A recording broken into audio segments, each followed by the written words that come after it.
I think it will. Yeah, Macy. But I don't know if it's because of the poor handling yesterday.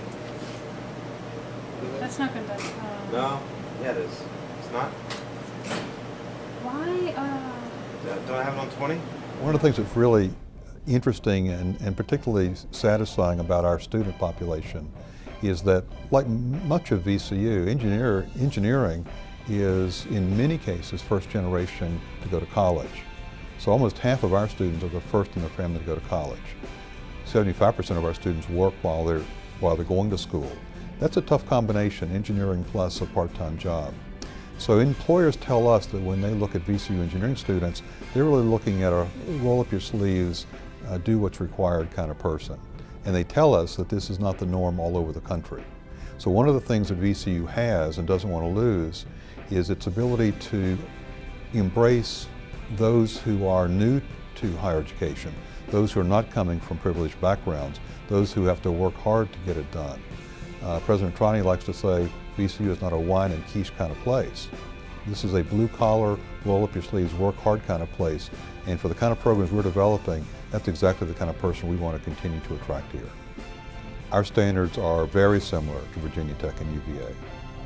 We have this year 25% more applicants than we had last year. Last year we had 20% more applicants than we had the previous year. We actually are more selective this year than we've ever been in the history of the school. So what we're selling here is not down market or safety school based. Those students who want to come to VCU Engineering have to be able to run with the big dogs. Otherwise engineering is not going to be the place for them. In fact, if we bring in students who are not fully qualified, it does them no favor because engineering will eventually identify who has the skills. So we're not the place where students who are really not cut out for engineering are going to find a different environment.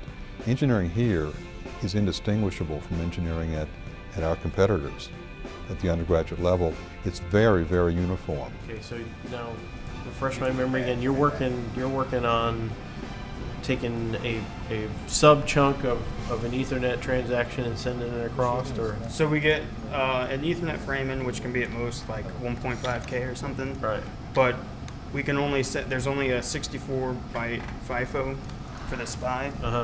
So we have to break it up in small enough chunks to fit in there. Plus we're going to use a fixed frame size for the RF so that we can synchronize with that.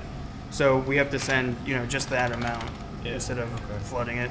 So I have the SPI transactions, which basically do like the read and write to register, so I can write to that FIFO with a certain amount of data. And then what I was talking about with the fragment was it breaks the frame header down into the But what we 60K do, chunks because or we are an 60 byte urban chunks. university, because we are the school of opportunity, we have a program in which we bring in a relatively small number of students who are motivated for engineering but don't yet have the coursework, the qualifications. We bring them into a program which we call pre-engineering.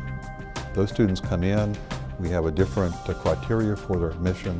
We work with them that first year to give them the courses and the experience and sometimes the growing up opportunity so that they can apply to the School of Engineering the subsequent year. And our yield on that program is about 50%. So we have 50% students out of about a class of 45 to 50 who are coming to engineering who otherwise couldn't have gotten on that pathway. It's a very good program. We don't intend to abandon that. Well, if you look at engineering kind of as a little business, we're only 11 years old, not even 11, this is our 11th year. There are large engineering schools in State of Virginia that are 140 years old. They're outstanding. So for us to create a brand for ourselves, if that's a way to look at it, we've decided to be where others aren't. That it is not going to be in anybody's interest really for us just to say, we're another engineering school, come here because we're in Richmond, because we have new buildings. So what we want to do is to appeal to students who have the quantitative skills to do engineering, because you can't do engineering without that really, but also have a creative spark. People who say, I want to do something with engineering which creates something, either a product or a process. I don't want to be sitting in a lab table all day, every day. So we are saying to students and the parents, if you are that student, look at VCU, because this is our mission. to be the place where students come for engineering, 100% engineering, nothing less. But they also get exposure to courses and students working in business and design that can add a lot of opportunity to do creative things while you're a college student here.